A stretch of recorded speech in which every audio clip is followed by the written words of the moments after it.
Okay, good morning, everybody. I'm supposed to talk about Aedes stowaways as a challenge for surveillance and control.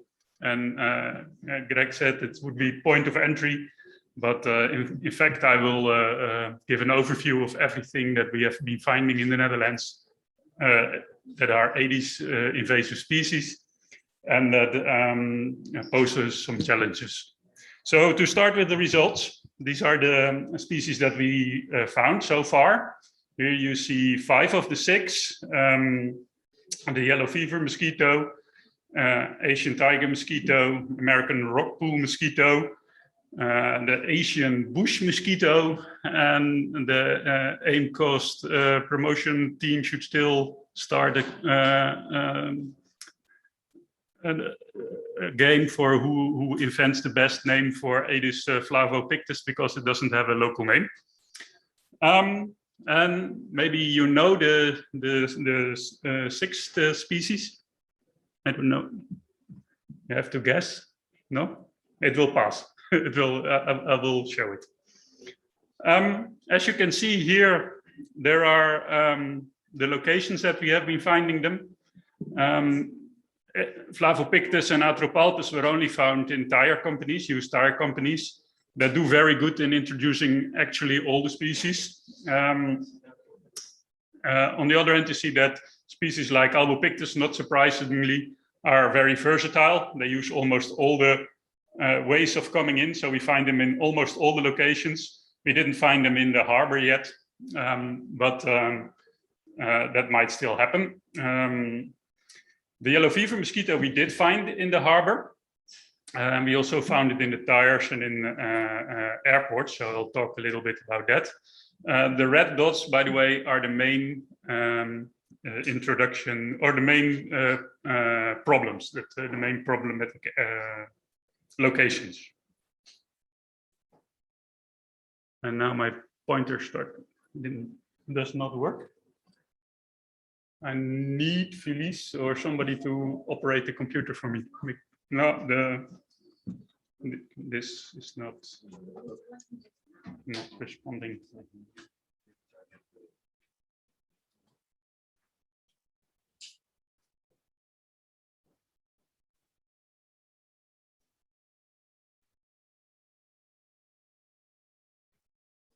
So maybe you remember from this paper. Oh, it's working now? Yeah. Okay, so maybe you remember from the Eurosurveillance flavopictus paper that we found it in June 2019. It was found once in a tire company, and it comes from Japan, where in Japan actually it's spreading. And for every species, I will mention one challenge, and the challenge for this one actually is the detection. It's easily overlooked. It resembles Albopictus a lot, and in this is the specimen we found, and you can see here the character that is mentioned in the Japanese key for Aedes. And that's the scales here at the wing. You can also see it in this picture a little bit. They are crescent shaped and yellowish instead of white and flat like in Albopictus. So it's a character that's easily lost. So you need some kind of molecular backup because there's not much else. On the hind leg, there's a little bit more white, but that's not so conspicuous. Then the Asian bush mosquito. This is the only one that has been established in the Netherlands. It is in this part. Here is Amsterdam. Here's the Flevo polder, which is part of a province that was created last century in the 30s. So there's a little bit of water around it. And we found the population initially in Lelystad. And it stayed there for a long time, and we tried if we could control it, but it was already everywhere in that city. So it was not easy. And then now it has been found in other places in the Flevopolder, but not outside it. It does use road transport to spread around. And it will also most likely enter the Netherlands from the German populations. It's everywhere in Germany or in many places, also at our border. So it is to happen any minute. It also travels with tires, but that brings me to the challenge here. It's not so easily monitored because it does not fly well into traps. So CO2-based traps do not work that well for finding Japonicus in tire companies. And here's also a secret challenge that is actually to keep this on the agenda, because as you know, the medical importance of Japonicus is not very high. So this has to be balanced against the cost, and it's always difficult to keep people motivated to do something against Japonicus. However, we still control it in places where there's a new introduction, and that's not within our established population. Yeah, I have the same problem. Yeah. Thank you. So this one we can almost skip immediately. It's not in the Netherlands, Aedes, but we are waiting for it at the Belgium border. The challenge there is that we do not really know how it travels. If you look at the ECDC map, it's hard to explain how it reached all those places. Then, now it worked.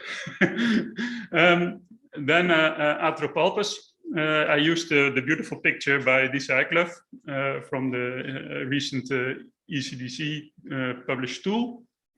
The American rock mosquito. There were findings like 10 years ago now, found in several used tire companies. It was actually not spreading from those companies. It was only present there in relatively high numbers. So it was easy to find and to survey, and also easy to control, actually. However, the trade with the area where it comes from in the States and in Canada is still going on. So it might reappear.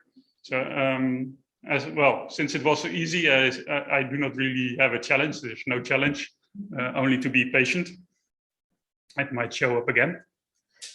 Then this was the secret species. It was found once in an airplane, and actually it's a bit of an outcast because it's not a container breeding Aedes. It's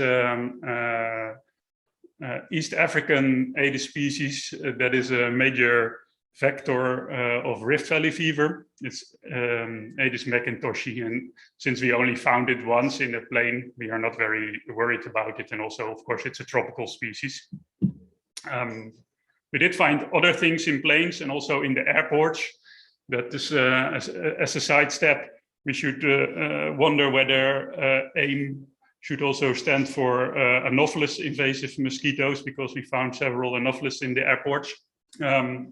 But these are also single specimens, tropical species, and the risk of establishment is very low. But they are malaria factors, and they have a long flight range, so accidents like in Belgium can happen. So it is something to consider. Back to, first a picture of something we also found in the airport. This is Monsonia, probably Monsonia titilans. Then to the main employer that we have is Aedes albopictus, of course. It used to be synonymous with the tire trade or with the lucky bamboo trade in the Netherlands, but not anymore. If you look at this blue trend line, it represents the number of positive samples that we find yearly in those two risk goods, so the tires and lucky bamboo combined. And this is the point of entry trend line, much lower and also very stable. But this is the number of albopictus that we find in residential areas that have been the result of people bringing albopictus back from their holiday or from other road transport, and it managed to establish. And then we get reports, and of course then we are a lot later.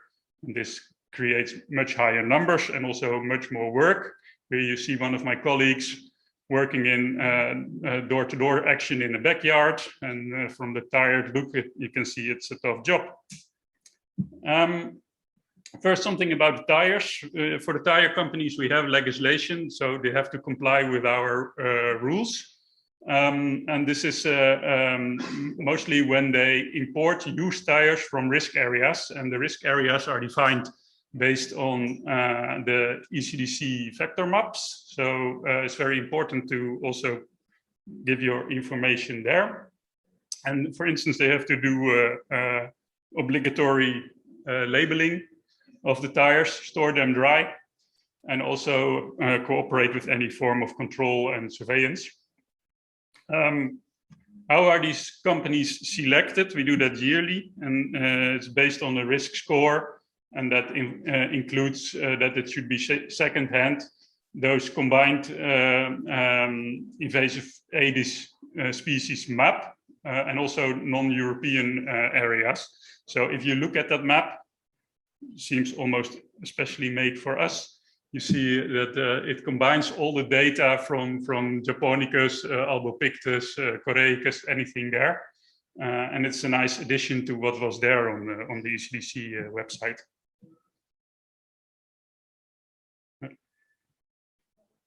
Messed up again. Yeah. Now it works again. We do control actions in these tire companies, larvicide, source removal, larviciding inside the whole area, and also adulticiding inside a smaller area, mostly around the company itself. And it can be a lot of work if we are too late and it is spreading into the environment. No. Oh, sorry. So it looks like this. Here you see larviciding of a tire company. Should we probably do this? Yeah. This is the other risk product. Lucky Bamboo is sort of the same. There's luckily not so many companies trading in Lucky Bamboo. There's no evidence of spread outside the greenhouse. So that is a good thing, because it also means that the company itself can do the treatment. And we mainly have to do the surveillance and see if they do the treatment correct. Also for the Lucky Bamboo companies, there are rules that they have to stick to. We do inventory highways. So in the Netherlands, there's like 10 locations that are parking lots along the main highways. We found 2 sites positive last year for Albopictus. But this is mainly a system to keep track of what happens. So to create a baseline, how much comes into the country. Of course, most of the Albopictus specimens will pass unnoticed. And that is also the problem that we face in the when we have the residential areas. Here you see an advertisement for Adolfo Stock. Actually, he's going to talk about a system that is doing that work in residential areas more easily. The door-to-door is very expensive. It creates a lot of media attention, and there's a need to be fast, to be early in that invasion curve, so that you can eradicate before it spreads too much. Then quickly, Aedes aegypti. It comes with tires as well, but also by boat sometimes, and by airplane mostly. This is the harbor of Rotterdam, impossible to survey. And here you see where we put the traps then. It can be at custom locations, for instance, or at areas that are known to have many boats from risk areas. The problems are the sheer size, the unopened containers, many owners, and also cooling. So you cannot catch the mosquitoes while they are there. No, not, yeah. Airports, oh, sorry. Airports then, this is an overview from 2016 that you might have seen in parasites and vectors. We put traps there in both mosquitoes and vigigats. And they're both necessary because we catch most of them actually still with mosquito traps. So they're still seeking for a blood meal, even if there are so many people around. Put them outside, but also in the luggage luggage handling areas, very important. And special attention sites, which are for instance, animal facilities, and also like the cargo areas and customs sites. But most importantly, the luggage handling. And I highlighted this in red because we also do manually inspections of these containers, the AKE's, that hold the suitcases. So you also need an exhauster, actually, not only traps.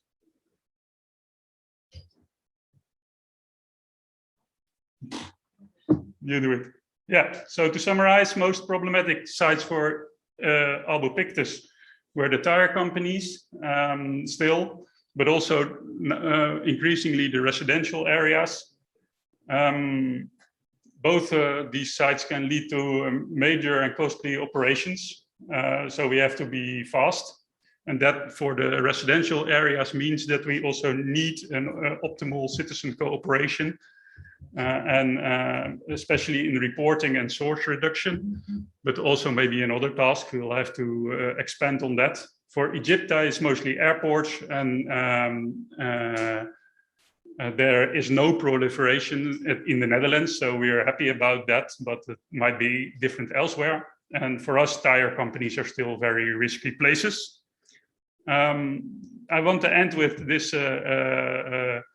mechanical unloading machine in the airport where there's a truck. It seems like everything goes smoothly and automatically, and you just place a trap there near that machine and you wait for the Egypti coming in. So very easy job, but in fact it's the opposite. It's hard work. So I like to thank the whole team involved in the Netherlands and you for listening.